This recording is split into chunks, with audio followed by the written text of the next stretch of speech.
आज हम लोग लेसन नंबर 14 की शुरुआत कर रहे हैं। तापीय विद्युत संयंत्र। देखो, तापीय का मतलब होता है, आप एकदम ध्यान देते समझो, बड़े समझते हैं इसको। तापीय विद्युत संयंत्र, तापीय का मतलब होता है ताप से, और विद्युत संयंत्र का मतलब होता है जो विद्युत को उत्पादन किया जाता है ताप से। अच्छा देखो, एक चीज़ बता दें, जब भी विद्युत तभी उत्पन्न होगा, विद्युत को हम लोग तभी उत्पादन कर सकते हैं कि जब जो टरबाइन है उस टरबाइन को हम लोग तेज़ी से घुमाएं। अभी आप देखेंगे तमाम प्रकार के विधि आप अपनाएंगे, जल को गिराएंगे टरबाइन के ऊपर तो फिर टरबाइन घूमेगा। फिर आप देखेंगे उसको पवन चक्की का नाम सुने होंगे, खूब तेज वायु में लगाएंगे तभी वो टरबाइन को घुमाता है, तब आपको विद्युत ऊर्जा प्राप्त होती है।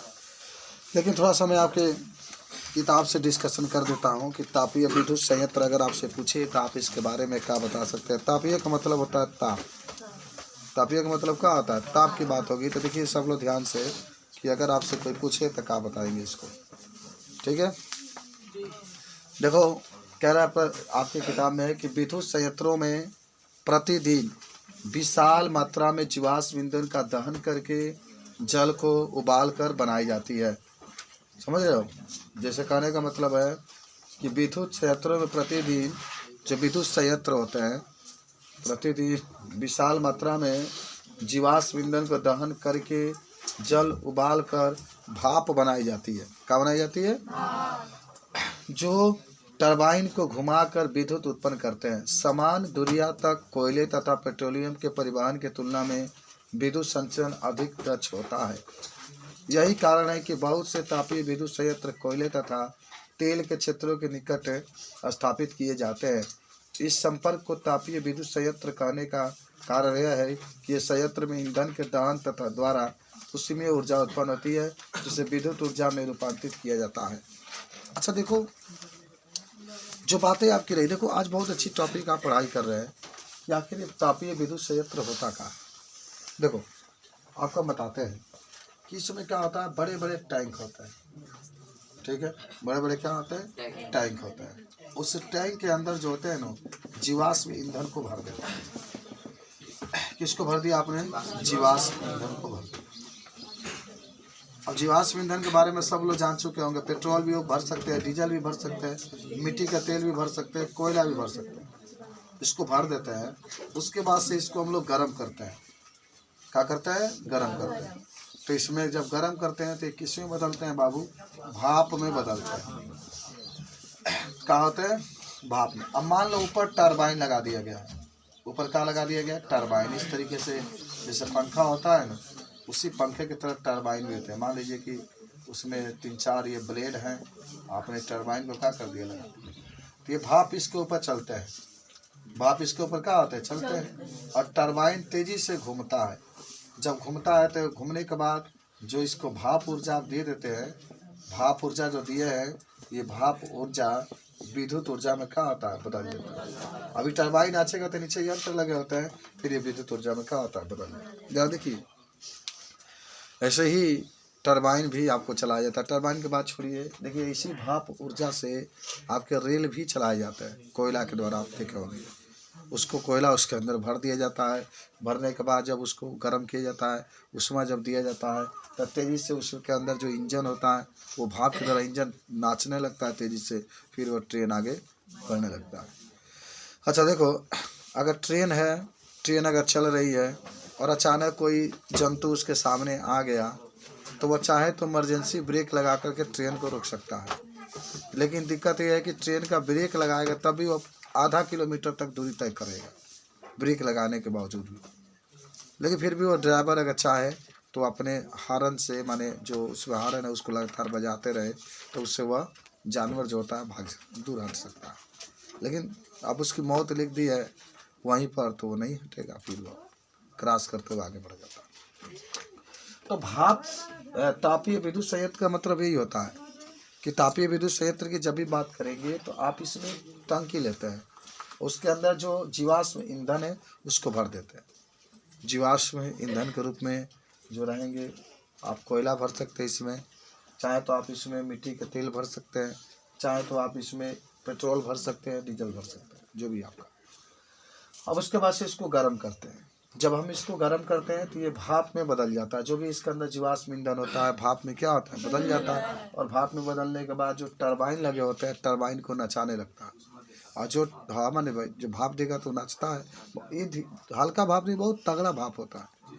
इतना तगड़ा भाप होता है कि ये जो अब देख रहे हैं टरबाइन, ये क्या होता है, नाचने लगता है। और जो इसको भाप ऊर्जा दिया गया था वह इसको किस ऊर्जा में बदल देता है, नाचने के बाद विद्युत ऊर्जा में। फिर आप विद्युत ऊर्जा का प्रयोग देखिए इलेक्ट्रिक जलाने में कर सकते हैं, पंखा चलाने में कर सकते हैं, तमाम प्रकार के आप उपयोग कर सकते हैं। तो यही होता है तापीय विद्युत ऊर्जा। यानी तापीय विद्युत ऊर्जा के शॉर्टकट फॉर्म आप कर सकते हैं, ताप दे करके विद्युत ऊर्जा उत्पन्न की जाती है।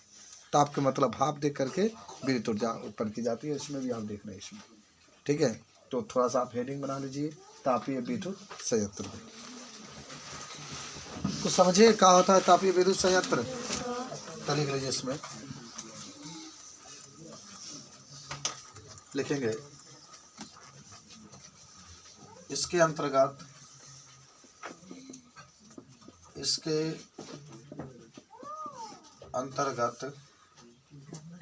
एक बड़ा टैंक में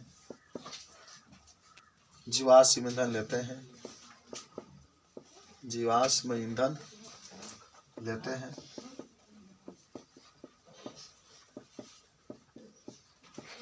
तथा इसे गर्म करते हैं। तो जो भाप बनता है वह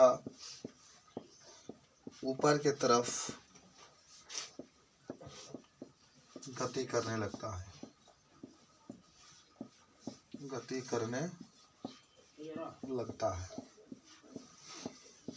तथा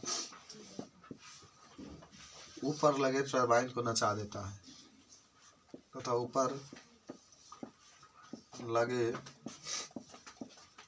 टरबाइन को नचा देता है, नचा देता है, जिसके फलस्वरूप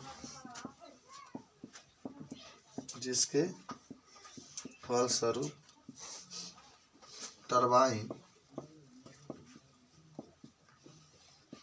भाप ऊर्जा को विद्युत ऊर्जा में बदल देता है।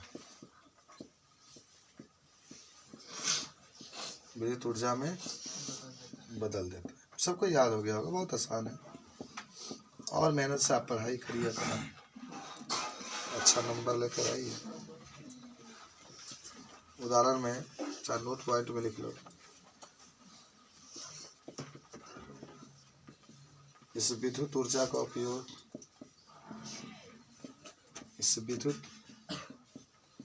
उपयोग अनेक उपयोगी कार्यों में किया जाता है।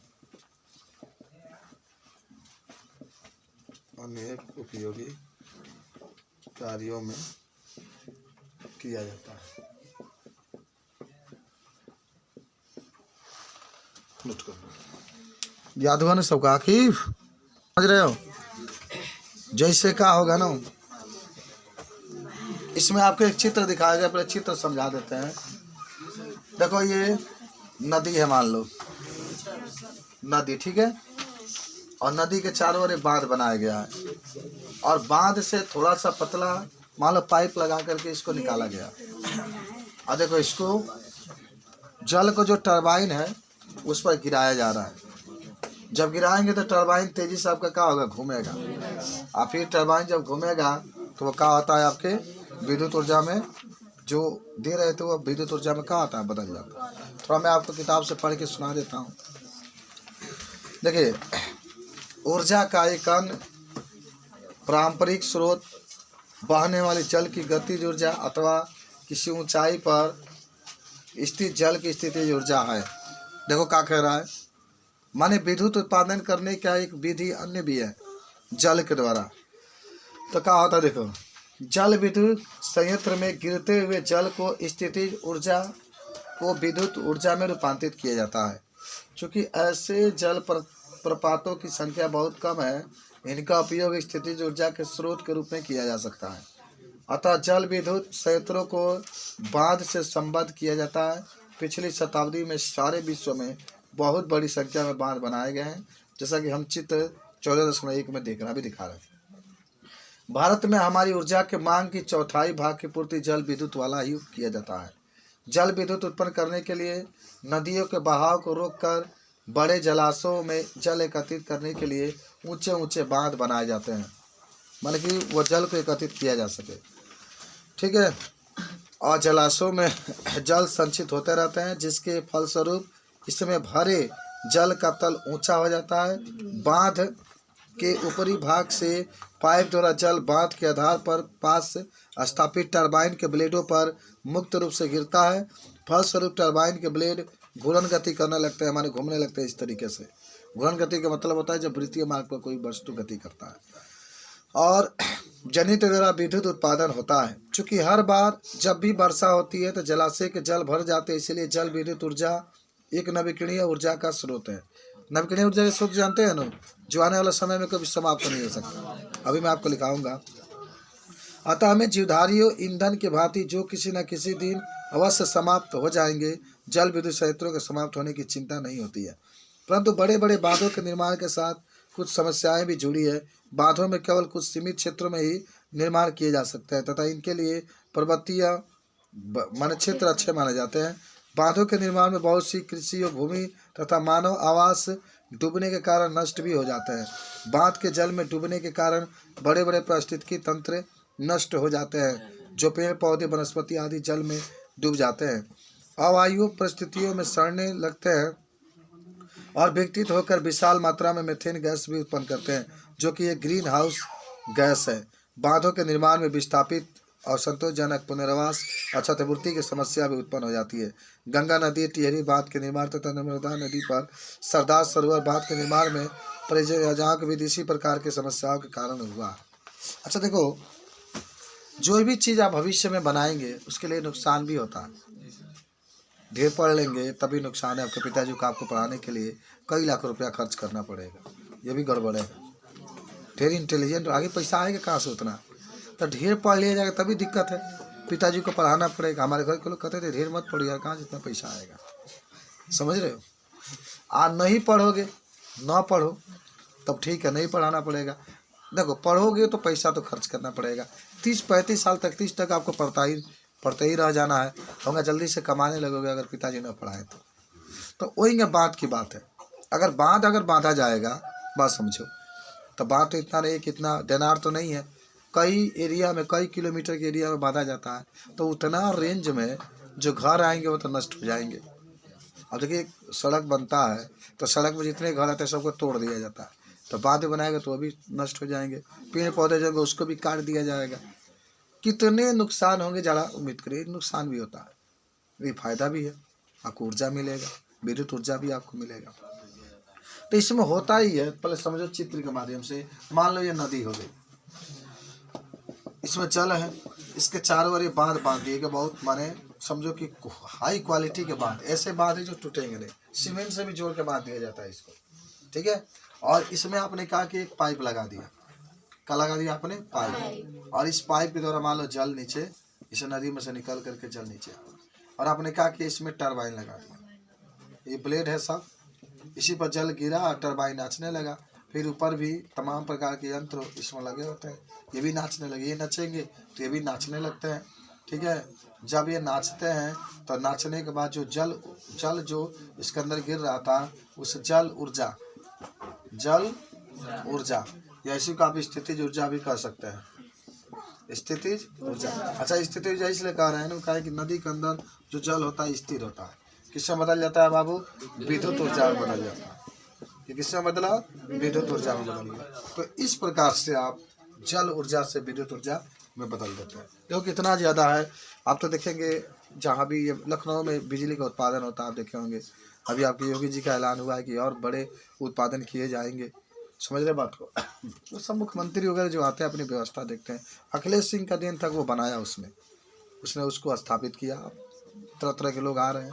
तो इसमें क्या होता है ना, बड़े माने नदी होती है उसके किनारे बांध बनाया जाता है, फिर इसमें पाइप लगा दिया जाता है। पाइप के द्वारा जल जो आते हैं टरबाइन के ऊपर गिरते हैं, टरबाइन तेज से नाचने लगता है, जब वो नाचेगा तो फिर विद्युत उत्पादन होता है। अच्छा कभी देखे विद्युत उत्पादन होता है, देखिए ना आप कभी जाते होंगे सांड धराने के लिए गणासी के या खुरपी के आंसू जो भी आपके होते हैं, तो देखना इतना स्पीड से नाचता है कि जब उसको टच करता है तो आगे फेंकने लगता है। हाथ चला जाएगा तब क्या होगा, वो तो माने हाथ जाएगा नहीं, हाथ जाएगा तुरंत आप खींच लेंगे, हाथ चला जाएगा तब तो भाई छील उल देगा और क्या करेगा ना, हाथ नहीं चलेगा छीला जाएगा, कट जाएगा, कट जाएगा। तो मान लो लोहा है ना, तो लोहा से लोहा में आग उत्पन्न होगा, आपका हाथ तो पहले ही हाथ उतना मन के बाकी जब हाथ में ठीक करेगा। अब तू ही अपना प्रयोग करके अब दिखाना है तुमको, पहले के लोग उतने इसमें जल विद्युत संयंत्र में आप जाके प्रयोग करो। चलिए अच्छा देखो, एक मैं बता रहे, एक मैट्रिक्स में आ रहा था, हड्डी के नीचे एक गुद्दा पाया जाता है, ठीक है ना, हड्डी के नीचे गुद्दा पा रहा था, तो मैंने कहा कि तुम लोग हकीकत में देखना चाहते हो तो उस हड्डी को तोड़ दो, तोड़ोगे तो उसके अंदर गुद्दा मिल लौकेगा, दिखाई देगा। तो 12 की एक लड़की थी, कहेगी सर ठीक है हम अपना हड्डी कल तोड़ करके आपको दिखाएंगे कहाँ होता है। हमने कहा नहीं नहीं ये मत करना, अभी तोड़ देंगे तो फिर दिक्कत हो जाएगा, लोग कहेंगे कि हाँ। तो लिखो लिखो इसके द्वारा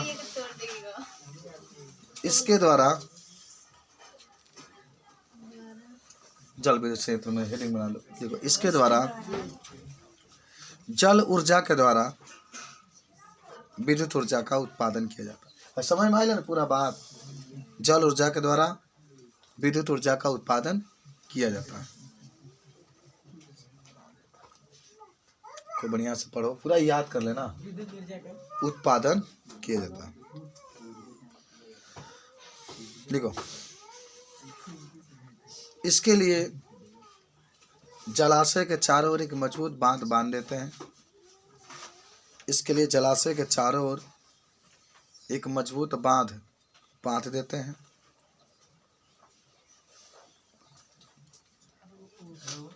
इसके चारों ओर जलाशय के चारों ओर एक मजबूत बांध बांध देते हैं।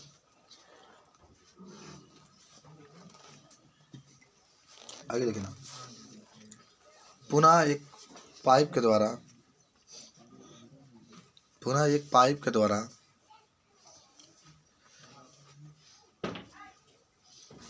बांध के पास स्थापित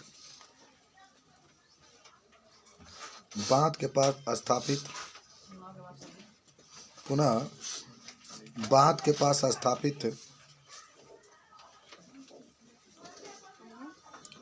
टरबाइन के ऊपर इस जल को गिराते हैं।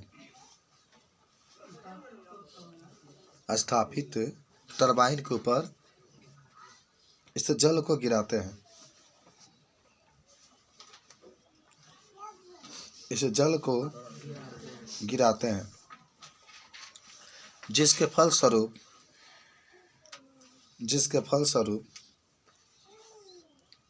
टरबाइन तेजी से नाचने लगता है। और विद्युत ऊर्जा उत्पन्न हो जाता है।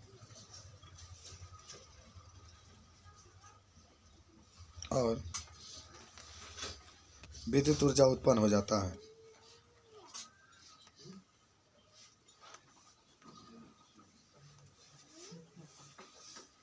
और विद्युत ऊर्जा आगे लिख लो।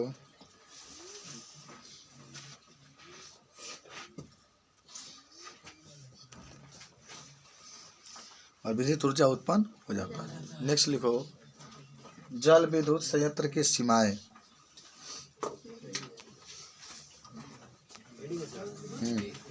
जल विद्युत संयंत्र के सीमाएं। जल विद्युत संयंत्र के सीमाएं।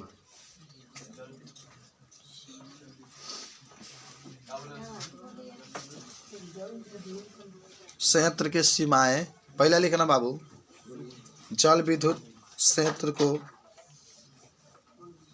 हर स्थानों पर स्थापित नहीं किया जा सकता है। जल विद्युत संयंत्र को हर स्थानों पर स्थापित नहीं किया जा सकता है। जल विद्युत संयंत्र को हर स्थानों पर स्थापित नहीं किया जा सकता है। इसे केवल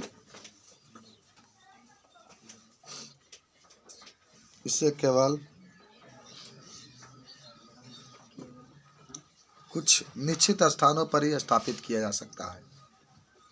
इसे केवल कुछ निश्चित स्थानों पर ही स्थापित किया जा सकता है।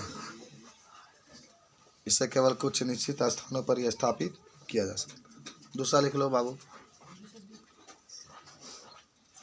दूसरा देखो, जब जलाशय के चारों ओर बांध बांधा जाता है,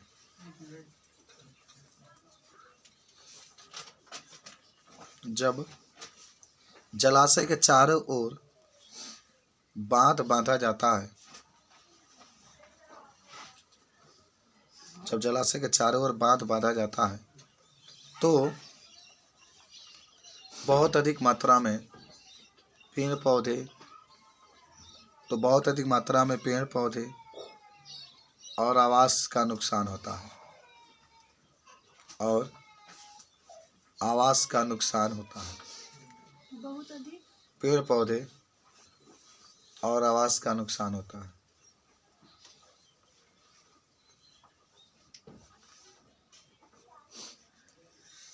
आवास माने जानते हैं ना, घर।